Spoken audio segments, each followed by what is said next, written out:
Bonjour les amis de Bet Sheresh. Nous nous retrouvons cette semaine pour lire deux parashotes ensemble, Tazria et Metzora. Tazria évoque les rituels de purification réservés à une femme qui vient d'accoucher et traite aussi des méthodes de diagnostic et de traitement des diverses affections de la peau. La parasha Metzora, qui poursuit la lecture de Tazria, continue sur ce thème des maladies de la peau et des rituels de purification.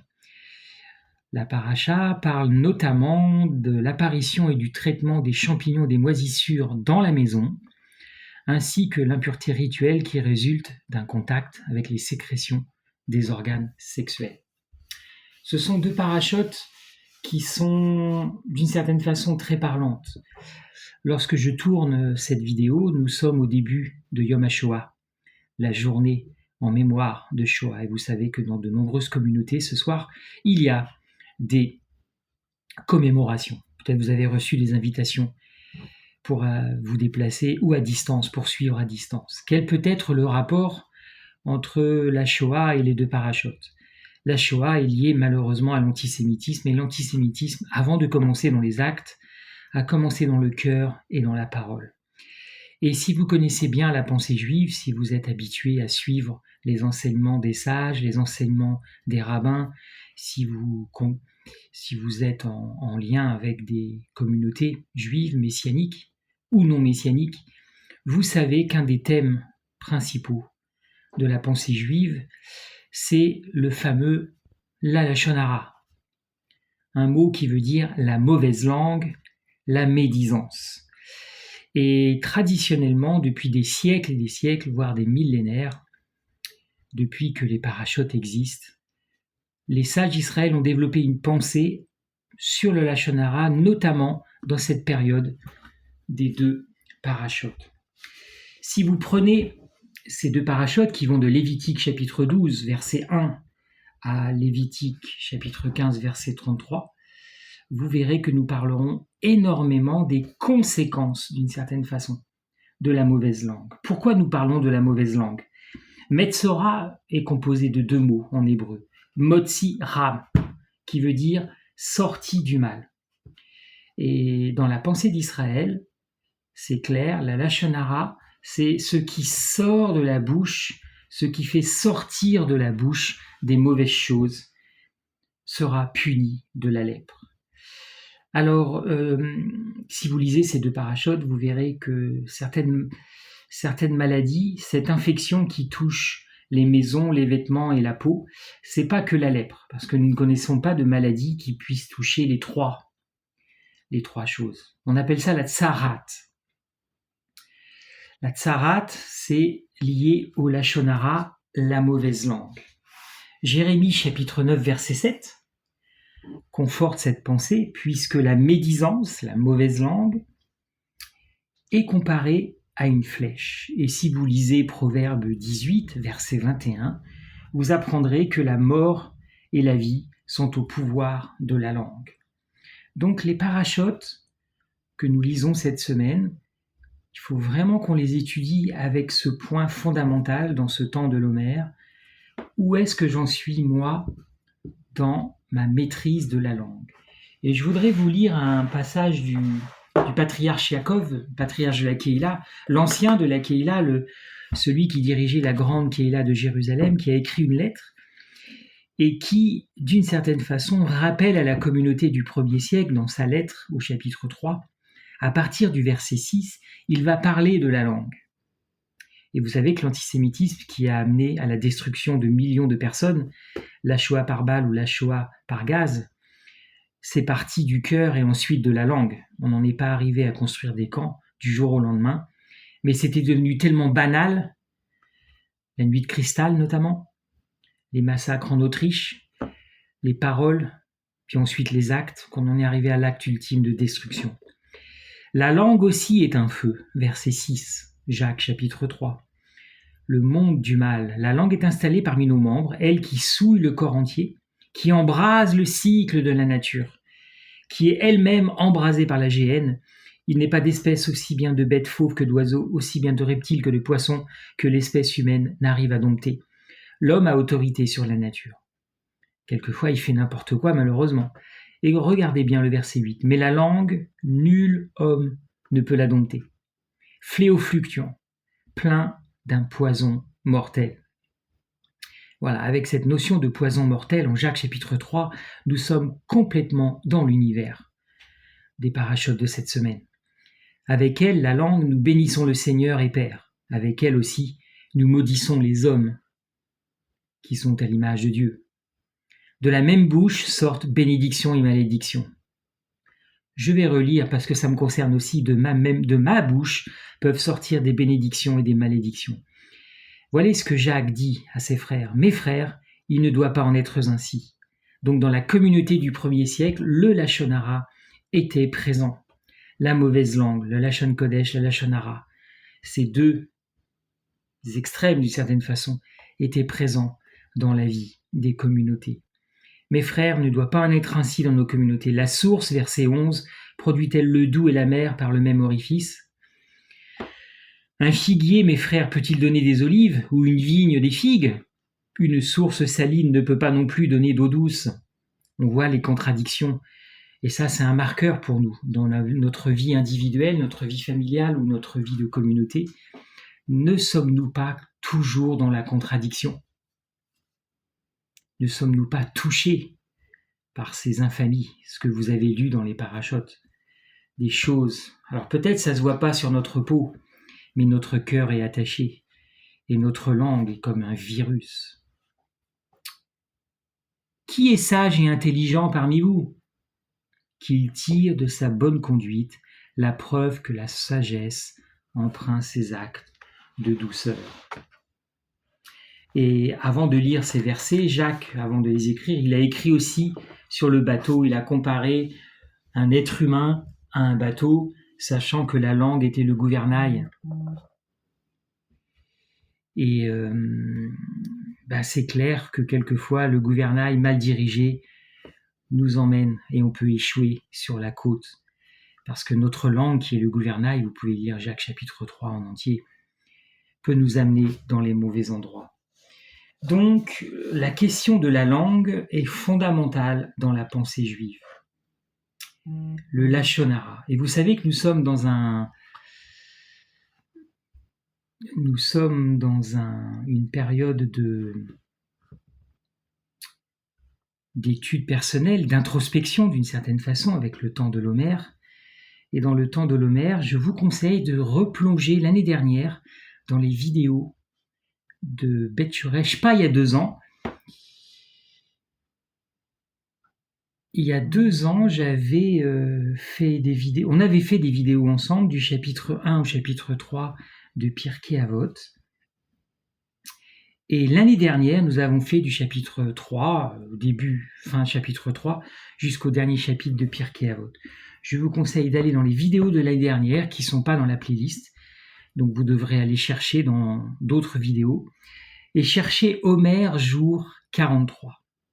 Dans Homère jour 43, les sages d'Israël traitent cette question de la langue, mais d'une façon différente.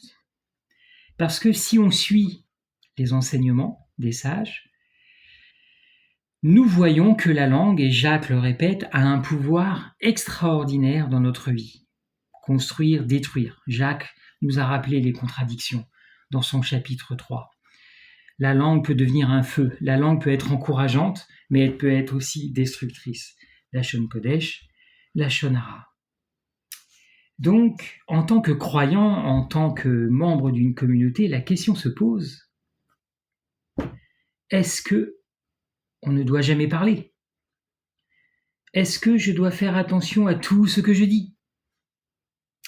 Est-ce que, en fin de compte, ayant peur de dire des bêtises, je vais rien dire. Je vais pas poser de questions. Je vais pas remettre en question un enseignement que peut-être je n'ai pas compris ou poser des questions sur un enseignement. La question se pose. Peut-être vous venez d'une communauté où vous avez été mis de côté. Peut-être vous avez été chassé, ou on vous a fait partir en douceur parce que vous aviez posé une question qu'il ne fallait pas. vous aviez peut-être émis un doute sur quelque chose, peut-être vous aviez un questionnement, et peut-être on vous a écrasé avec un verset, on vous a écrasé en vous mettant devant vos péchés, devant vos fautes, devant des erreurs que vous auriez fait, je ne sais pas. Voilà, c'est très humain tout ça. Vous connaissez la fameuse phrase, quand on ne peut pas tuer le message, donc quand on ne peut pas tuer la question, on tue le messager, on détruit la personne qui pose la question, on l'exclut, ou même on le tue physiquement. C'est déjà arrivé dans l'histoire. La question qui se pose, c'est est-ce que la pensée juive d'Israël, est-ce que le vécu d'Israël nie tout questionnement, nie toute conversation? Peut-être vous avez vu la photo de cette vidéo, l'étiquette, vous avez deux jeunes hommes qui ont l'air très acharnés. Si vous regardez la vidéo jour 43 de l'année dernière, de l'Homer, vous verrez en fait que dans Pirkei Avot, chapitre 5, Mishnah 17, eh bien, on va vous parler de marloquette. La marloquette. Qu'est-ce que c'est la marloquette? La marloquette, c'est en fait la dispute dans le sens argumentation. C'est ça le but de la Mishnah 17, Pirkei Avot 5. Allez écouter le passage. Qu'est-ce que l'on apprend dans ce passage? C'est qu'en fin de compte, il y a deux types de marloquettes. Il y a la marloquette qui vient du ciel, Shem Shamaïm, et il y a la marloquette qui ne vient pas du ciel. C'est quoi la différence? Il y en a une qui est motivée par de bonnes choses, par le ciel, et une autre qui, d'une certaine façon, est motivée par le bas, par une mauvaise chose. Je vous laisserai m'écouter dans le jour 43, la lecture, ou alors vous allez chercher dans Pirkei Avot, si vous avez Pirkei Avot, allez chercher la Mishnah 17 du chapitre 5. Je vais vous lire deux justes petits commentaires. Un commentaire de Rambam. Tout cela est clair, et les choses avancées dans cette Mishnah se déploient à travers la question du salaire et du châtiment. Car celui qui manifeste son désaccord non pour une basse fin, mais par souci de rechercher le vrai, ses paroles subsisteront et ils n'en tomberont pas un mot. Voilà, c'est ça, les deux marloquettes. Vous avez la marloquette du haut, la marloquette du bas. Le haut, celle qui cherche le vrai, et d'autres qui cherchent un intérêt caché. Rabbeinu Yona, un autre grand sage, a fait un autre commentaire sur la même Mishnah. Toujours la langue, la dispute. Son intention en disant que toute controverse qui a lieu au nom des cieux finira par subsister et que la controverse se poursuivra toujours. Aujourd'hui, ils s'opposent sur un sujet et demain, ils s'opposeront sur un autre. Leur controverse se prolongera et durera toute leur vie. Et en plus, on leur ajoutera de longues années de vie. Mais celle qui n'a pas lieu au nom des cieux finira par disparaître. Dès la première controverse, ils concluront, achèveront et périront là comme il arriva à la controverse de Corée. En fait, qu'est-ce que l'on apprend ici? Les deux marloquettes, la bonne, c'est celle de Shammai et de Hillel. Vous connaissez les deux écoles, vous connaissez les controverses, vous connaissez les débats qu'il y a eu, et nous savons que c'est plutôt l'école de Hillel, la miséricorde, qui l'a emporté sur l'école de Shammai, qui était plutôt beaucoup plus stricte. Et la mauvaise, nous le voyons dans les commentaires, c'est celle de Corée. Nous retrouverons Corée dans une paracha, dans Bamidbar, et peut-être vous vous souvenez d'une paracha que nous avons tournée en groupe de 4 cet été, dans le jardin de Fernand. Vous pourrez nous trouver, nous sommes 4 pour une paracha. La discorde, marloquette. C'est peut-être un mot qui vous fait peur. Discorde, controverse, discussion, questionnement, cheminement. Il y a beaucoup de questions. Peut-être certains de ces mots que je viens de prononcer font peur, vous font peur, faisaient peur dans le passé. Et nous étions peut-être dans des milieux où certains de ces mots ne voulaient rien dire. C'était peut-être des mots tabous, et c'était même des mots interdits que nous n'aimions pas. Qu'est-ce que nous apprenons? Les sages d'Israël nous apprennent que la Mal-Roquette a été dans Béréchit, dès le début de la création du monde. D'où viennent la controverse, la notion de controverse? Je voudrais vous montrer que ce n'est pas quelque chose que nous devons fuir à tout prix. C'est quelque chose que vous devez rechercher, mais la controverse du haut, pas la controverse du bas. Pourquoi nous parlons de controverse du haut et de controverse du bas? Parce que les sages d'Israël se sont posé la question dans Midrash Bereshit Rabbah, chapitre 4-6. Les sages se sont posé la question par rapport à Bereshit, chapitre 1, versets 7 et 8. Je vais relire Bereshit, chapitre 1, versets 7 et 8. Dieu fit l'espace, opéra une séparation entre les eaux qui sont au-dessous et les eaux qui sont au-dessus. Et cela demeura ainsi. Dieu nomma cet espace le ciel, le soir se fit, le matin se fit, second jour. Second jour.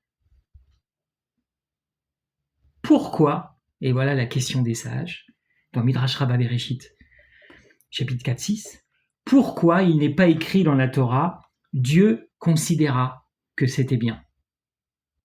Pourquoi pour le deuxième jour, la Torah ne dit pas que Dieu considéra que c'était bien? La réponse des sages d'Israël qui nous amène au thème d'aujourd'hui et de cette semaine, Rabbi Hanina enseigne que ce jour-là fut créée la discorde, Mahloket, comme il est dit, une séparation entre les eaux qui sont au-dessous et les eaux qui sont au-dessus. Le Rav a enseigné il y a presque 1 an et demi, 2 ans bientôt, dans sa yeshiva, je crois que c'était un mois de janvier, sur la création du monde. Vous vous souvenez, c'était formidable, le poids des lettres de l'hébreu, la formation du monde.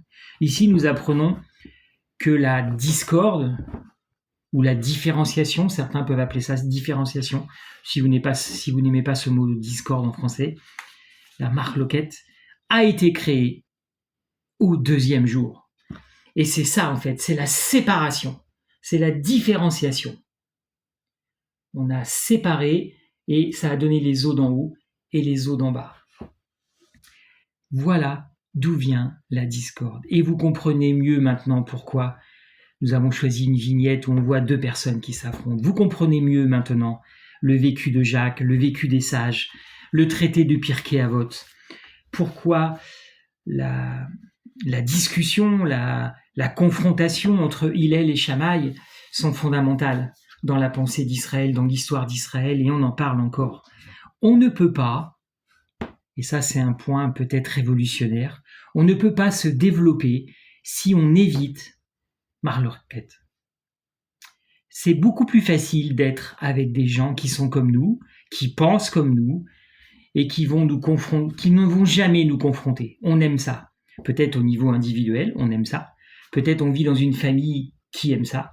Peut-être on vit dans un groupe qui aime ça ou dans une communauté qui aime ça, que tout le monde pense de la même façon. Quand on pousse ça à l'extrême, vous savez ce que ça donne. Des états totalitaires qui écrasent les pensées individuelles, qui écrasent la réflexion.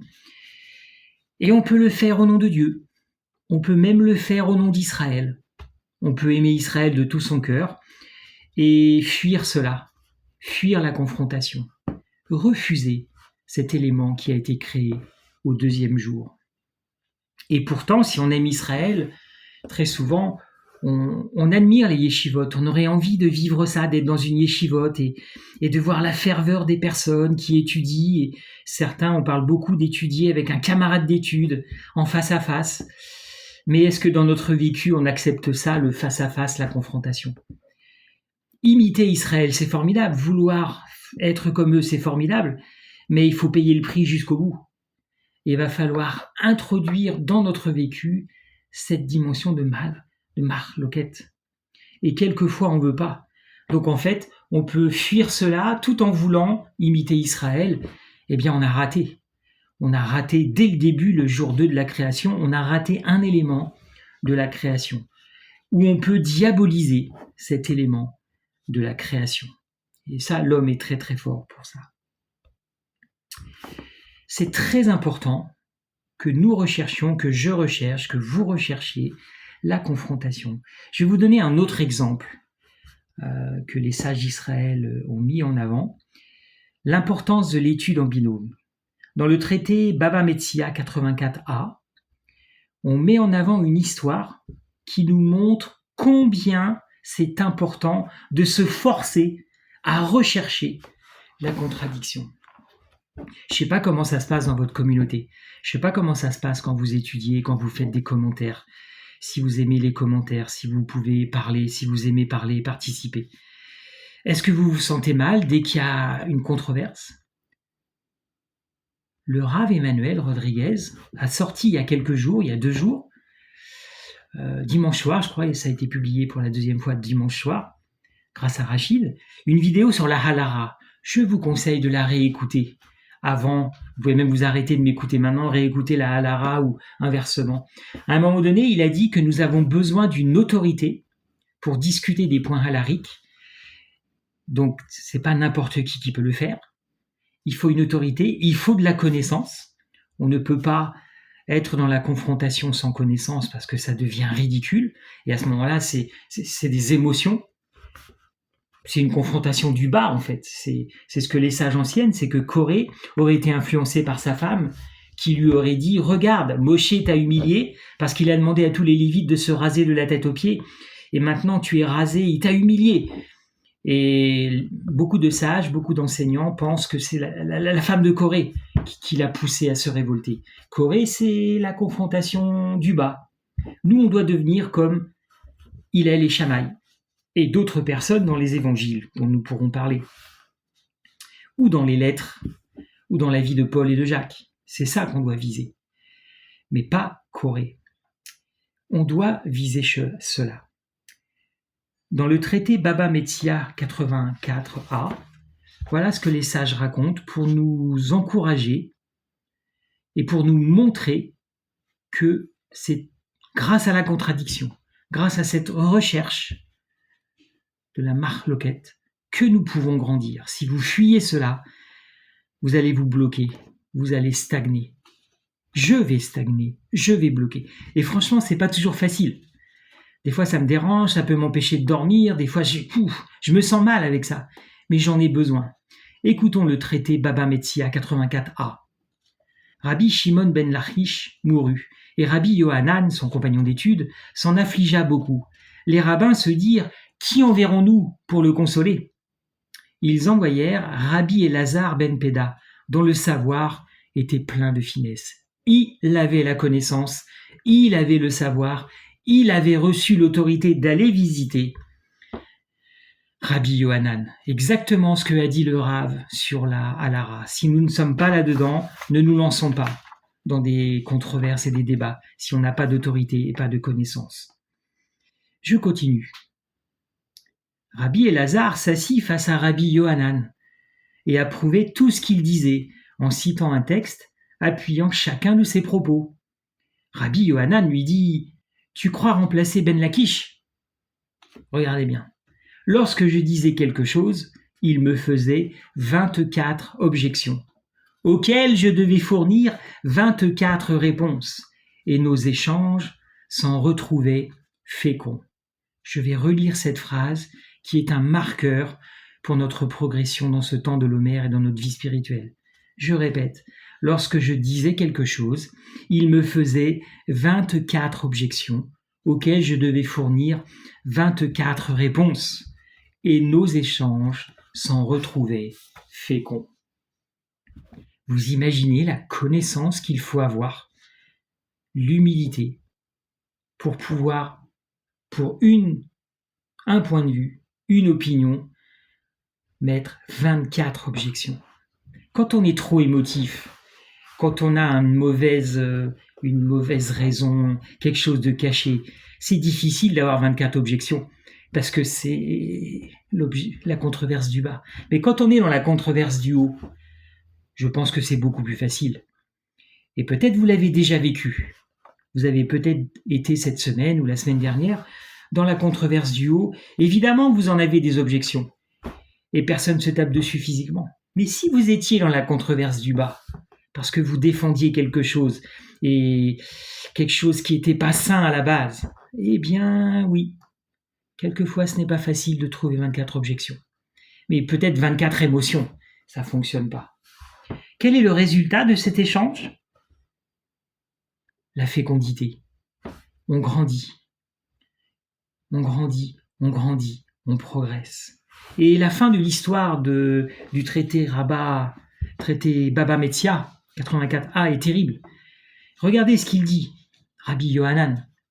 Tandis que toi, tu ne fais que citer des textes allant dans mon sens. En fait, tu dis la même chose que moi. Et ça m'a fait marrer, ça. Ne sais-je pas que mes affirmations sont bien fondées ? D'une certaine façon, c'est... bien sûr, je sais que moi, je sais que j'ai raison. Donc, j'attends que tu me confrontes. Un vrai ami, c'est ça. Est-ce que vos amis dans la communauté, est-ce qu'ils passent leur temps à vous conforter dans vos pensées, dans vos croyances ? Est-ce que jamais ils se confrontent à vous ? Est-ce que jamais ils vous mettent des objections ? S'ils ne le font pas, c'est pas normal en fait. C'est impossible qu'on sache tout. C'est impossible qu'on puisse pas trouver autre chose dans la Torah, dans les enseignements. Notre vie de prière nous amène des choses, il y a des révélations. Donc posez-vous des questions. Pourquoi il n'y a pas de confrontation ? Pourquoi les gens ils se confrontent pas à moi ? Peut-être ils ont peur de vous. Mais pourquoi ils ont peur de vous ? Peut-être parce que une fois vous avez mal réagi. Ou peut-être parce que vos amis, ça les intéresse pas. Ils sont amis avec vous parce que ils pensent comme vous. Et ils sont bien avec vous. On est bien là, on est protégé. C'est pas la leçon des sages d'Israël. Si Hillel et Shammai, on en parle encore, c'est pas parce qu'ils étaient « on va se protéger, on va rester ensemble ». Non. On parle encore d'eux. Ma question, c'est est-ce qu'on parlera encore de vous dans quelques générations ? Et si vous reprenez la vidéo sur la Halara du Rav Emmanuel, il nous a bien défiés. Dans le monde messianique, on doit préparer la prochaine génération. On doit se confronter. Et il a bien dit qu'il y aurait des discussions pas faciles. Il a même dit, je crois, ça va chauffer. C'est bien, il est exactement dans la marloquette. C'est tout à fait normal. Il a parlé du Rav Shaoul, il est en train de rédiger le livre, et il sait bien que dès qu'on prononce ce nom dans certains milieux, et peut-être même pour vous, oulala, le Rav Shaoul, j'en ai parlé avec un de mes amis au téléphone, on a parlé de Marc Sed, d'un Timothée, une amie à Shabbat nous a parlé d'un Corinthien sur la viande. Voilà, on prend son temps, on creuse, on cherche, on pose des questions, et on ne fuit pas. Parce qu'on ne va pas grandir en fuyant. J'espère que vous êtes à l'aise avec cela. Comment s'est terminée la vie de Rabbi Yohanan ? Une leçon terrible. Rabbi Yohanan déchirait ses vêtements et pleurait en disant « Où es-tu, Ben Lakish ? Où es-tu, Ben Lakish ?» Voilà. Il avait perdu cet ami qui vivait la marloquette d'en haut avec lui. Il n'avait plus cet ami. Il s'écriait jusqu'à en perdre la tête. Et la dernière phrase, les rabbins prièrent pour lui et il mourut. Quelle leçon! Il n'est pas mort parce que il n'était pas d'accord avec moi, je perds tout, je perds mes amis, je perds ma foi, ma communauté s'écroule, ma vie s'écroule, mes pensées s'écroulent. Non, il est mort pour l'inverse. Il est mort de chagrin parce qu'il n'y avait plus personne qui pouvait mettre en avant des objections à ses propres pensées. Et il avait besoin de ça pour grandir. Si le traité Baba Metzia en parle, et si on en parle encore dans le monde juif de cette page, de cette histoire, de ce traité, et si les yeshivot en parlent et le vivent, étudiés 2 à 2, c'est pas pour rien.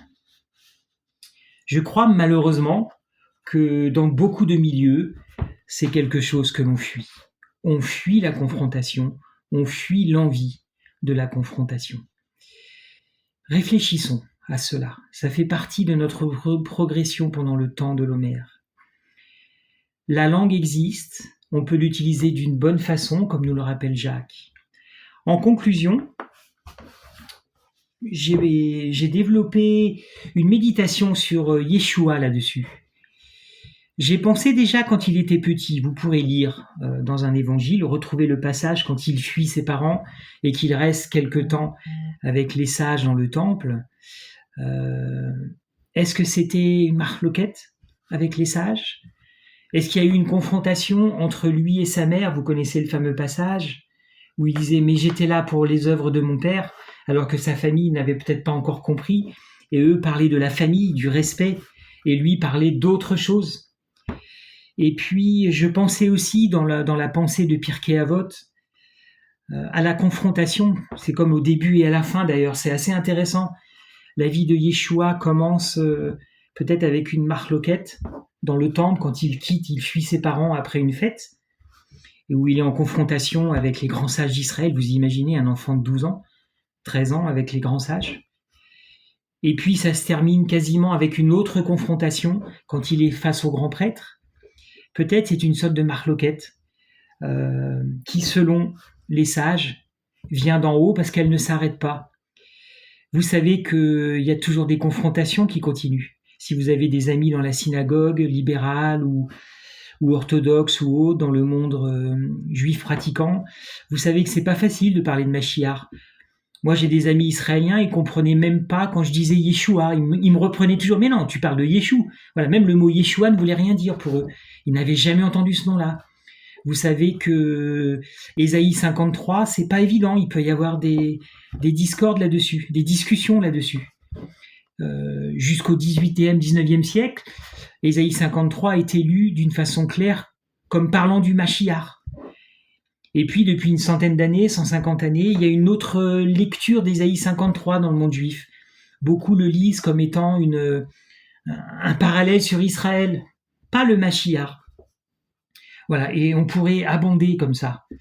Voilà, donc c'est pas toujours facile. Donc la confrontation de Yeshua avec le grand prêtre, quand le grand prêtre lui pose des questions, et les réponses que Yeshua a apportées, c'est peut-être la plus grande marloquette qui n'ait jamais existé. Et je pense qu'elle est d'en haut, j'ai la conviction qu'elle est d'en haut parce qu'elle perdure encore. Elle perdure encore. Et dans vos assemblées, dans vos amitiés ou dans vos couples, s'il y a des marloquettes qui perdurent encore et qui continuent, et si vous avez, c'est une bonne nouvelle selon les sages, c'est que ça vient d'en haut. Il faut pas avoir peur, il faut pas se décourager, c'est pas toujours facile, il y a des marloquettes qui durent peut-être depuis des siècles et des siècles. Les yeux s'ouvrent, vous connaissez Romain, vous connaissez peut-être le livre du Rav Shapira sur Romain, vous connaissez le travail du Rav Shaoul pour ouvrir les yeux. Il a été là-dedans aussi, beaucoup de marloquettes. Même dans son propre vécu entre lui et l'Assemblée de Jérusalem, relisez Acte 21 par exemple. C'est pas facile et c'est vrai que des fois c'est décourageant. Mais je voulais vous encourager à ne pas lâcher, à penser aux sages d'Israël, à penser aux enseignements, à penser au deuxième jour de la création. Ça peut être motivant de se dire, ok, si cela existe depuis le deuxième jour, la séparation des eaux, je ne dois pas m'alarmer, je ne dois pas avoir peur, je dois juste choisir celle d'en haut et pas celle d'en bas. Voilà. Mais c'est pas mauvais et je ne dois pas fuir. Je dois fuir tout ce qui me traîne vers le bas. Je dois fuir tout ce dont parlait Jacques. Ça, c'est clair. Et vous pouvez relire tous les enseignements sur le Lachon Hara que vous pouvez trouver, reprendre vos notes, reprendre les méditations que vous avez faites sur les temps de l'Omer, les enseignements du Rav, et réécouter la vidéo du Rav sur la Halara. C'est très important parce que la Halara messianique, si un jour il doit y en avoir une, c'est lié à la marloquette, c'est clair. Et elle doit être construite d'en haut, pas d'en bas. Réécoutez le Rav Emmanuel, vous verrez, c'est fondamental. Et il nous prévient bien, c'est normal que ça chauffe. Mais le Rav Emmanuel ne laissera pas celle d'en bas, il nous mettra dans celle d'en haut, il fera tout pour nous mettre dans celle d'en haut. Et demandions à Dieu d'être dans celle d'en haut. Voilà. Et n'hésitez pas à rechercher dans les évangiles, dans la vie du Mashiach, tous les épisodes où on pourrait identifier une marloquette, celle qui vient d'en haut, celle qui vient d'en bas. Et si vous voulez mettre dans les commentaires les passages que vous avez trouvés, eh bien, n'hésitez pas. Voilà, donc je vais vous rappeler en résumé le traité Baba Metzia 84a, vous pourrez vérifier. Rabbi Yohanan et son ami Resh Lakish. N'oubliez pas de relire le Midrash Bereshit Rabbah, chapitre 4, verset 6, qui nous apprend que la controverse est liée à la création le 2e jour. Relisez Jacques, chapitre 3, et n'hésitez pas à rechercher aussi dans les évangiles tous les moments où le Mashiach ou Yeshua a vécu cela. Voilà.